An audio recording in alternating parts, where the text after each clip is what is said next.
အားလုံးမင်္ဂလာပါခင်ဗျကျွန်တော်ကတော့ဖြော်လင်းအိတ်ချမ်းမြေရဲ့ဝေဖြိုးပဲဖြစ်ပါတယ်ကျွန်တော်ဒီနေ့မှာကျွန်တော်ရွာလဲမိန်းလမ်းမကြီးတက်ဖြစ်ပြီးတော့လူစီကားရဲ့ကျွန်တော်တို့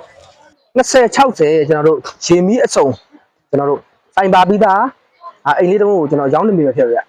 တယ်ဗျဒါကတော့ကျွန်တော်တို့နောက်ပိုင်းတက္ကသိုလ်မိန်းလမ်းမကြီးတက်သွားပြီးတော့ဝါတရရေရင်ကုန်းရဲ့ကျွန်တော်မိန်းလမ်းမကြီးတက်မှာရှိတယ်ဗျအဝန်းကျင်နေထားလဲလူစီကားမှုရှိတယ်ဒါဒီအိမ်လေးရဲ့ဒါပေကျယ်လေးကတော့ပေ20နောက်ကိုပေ60ရှိပြီးတော့အိမ်လေးနှလုံးပါတယ်လက်ရှိမှာ space ကြာမျိုးကြလေးရှိတယ်ဗျကျွန်တော်အိမ်လေးကိုကျွန်တော်တို့တစ်ချက်လောက်ဝင်ကြည့်ပြပါဗျ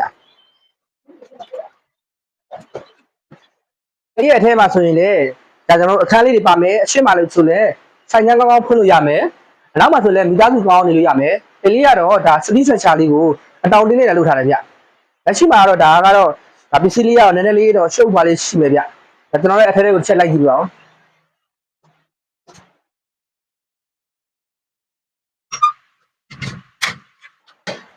ဒါကတော့အိမ်ရဲ့နောက်တစ်လုံးဖြစ်တယ်ဗျလက်ရှိမှာ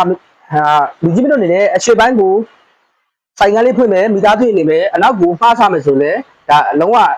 ဓာတ်စင်ဝင်လေးရမယ်အိမ်လေးလုံးဖြစ်တယ်ရွာလည်းမိန်းလက်မကြီးထဲမှာဖြစ်ပြီးတော့ဈေးဆိုင်ကောက်ကောက်ဖွင့်လို့ရမယ်နေရာရှိတယ်ဖြစ်တယ်ဗျပြီးတော့ဒီအိမ်လေးရဲ့အားသာချက်ကခုံတုံးကိုလည်းအငင်းချတာတယ်အနောက်မှာဆိုလဲမြေအများကြီးကျယ်ကြီးရှိတယ်ဗျဘယ်ကိုကြိုက်မှာလောလောဆယ်တော့မိုးလေးတော့ရွာနေတယ်ဗျဒါနောက်မှာဆိုလဲဒါခုံတုံးဆိုလဲအမြင်ကြီးဗျ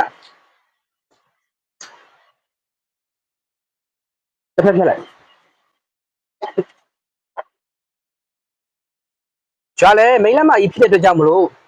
လူသားလူတွေကလည်းစီကားမှုရှိတယ်လမ်းကလည်းလမ်းကျယ်လမ်းကောင်းဖြစ်ပြီးတော့ဒီလမ်းမကြီးကဆိုရင်ဒါကျွန်တော်တို့ဝါးတရားရေတင်းကုန်းလမ်းမကြီးဖြစ်ပြီးတော့ဒါကိုနေနာကားကြီးတွေညောင်များသွားတဲ့လမ်းမကြီးတွေဖြစ်တယ်ဗျာတကယ်လူစီကားရဲ့လမ်းမကြီးဖြစ်ပြီးတော့ကျွန်တော်တို့ဒီနောက်ပိုင်းတက္ကသိုလ်ရဲ့ရှစ်တက်မှာလည်းရှိတယ်ဗျာဒါကားမတိုင်နေတယ်ဆိုလဲဒါအနည်းဆုံးနေရာမှာရှိတယ်ဒါကားဆိုလဲ20 93 98 131အစားရှိတဲ့ကားမျိုးစုံရောက်တဲ့နေရာလည်းဖြစ်တယ်ဗျဒီအိမ်လေးရဲ့ဈေးနှုန်းလေးကတော့ပိုင်ရှင်တိုက်ရိုက်3900ဒီနိုင်စလေးနေရမယ်ဗျဒါပိုင်ရှင်မှာတတင်းဆိုင်ဒါဝယ်တော်ဘောစီများစိတ်ကြိုက်ဒါနှိမ့်နိုင်လို့ရပါတယ်ဆိုင်ကောင်းကောင်းဖွင့်ကျင်တဲ့ဝယ်တော်ဘောစီချစ်မိတ်ဆွေများအတွက်လုံးဝအထူးတင့်တော်တဲ့အိမ်လေးဖြစ်တယ်ဗျအိမ်လေးကတော့ကျွန်တော်တို့ဒါမြောက်ဖက်လေလေးဖြစ်ပြီးတော့တကယ်လမ်းမကြီးကိုတကယ် share ဆိုင်ကောင်းကောင်းဖွင့်လို့ရတယ်ဗျဈေးနှုန်းကလည်းတကယ်အထူးတင့်တော်တဲ့ဈေးနှုန်းလေးဖြစ်တယ်ဗျ1900နှိမ့်နိုင်လေးဈေးလေးပါခင်ဗျ